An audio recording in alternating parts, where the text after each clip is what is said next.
дым жауы жоқ адам екенмін. Бір оқты да ортасына тегізе алмадым. Бүгін менде челлендждің екінші күні нервімді басып, депрессияны сразу атып тастайын деп садақ атуға келдім. Бірінші рет келіп тұрмын, қолым қалтырап, оқтарым аспанға ұшып, қалғаны жерге түсіп, әйтеуір деп әрең дегенде, блин, мен видеоға қойған кезде прям түспей қалады ғой, қараңыздар. Мына жерде шарик тұрды ғой, мен соны жардым. Прям қуанып тұрмын ба? Басқа нелердің арасында айдалада тұр ғой. Ішек күшті.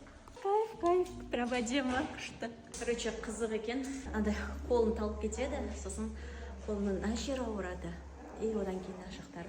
Короче, қызарып кетеді ғой. Ну, маған ұнады, прям күшті. Бұл хобби маған ұнады, 10-нан 8 деген баға беремін. Мен 365 күн өміріме жаңа әдеттер қалыптастырып жүрмін. Қызық болса, парақшама тіркеліп алыңыз. Ал егер сіз де мен сияқты әр күніңізді ерекше өткізгіңіз келсе, менің промокодыммен OneFitті ең арзан бағада алып алыңыз.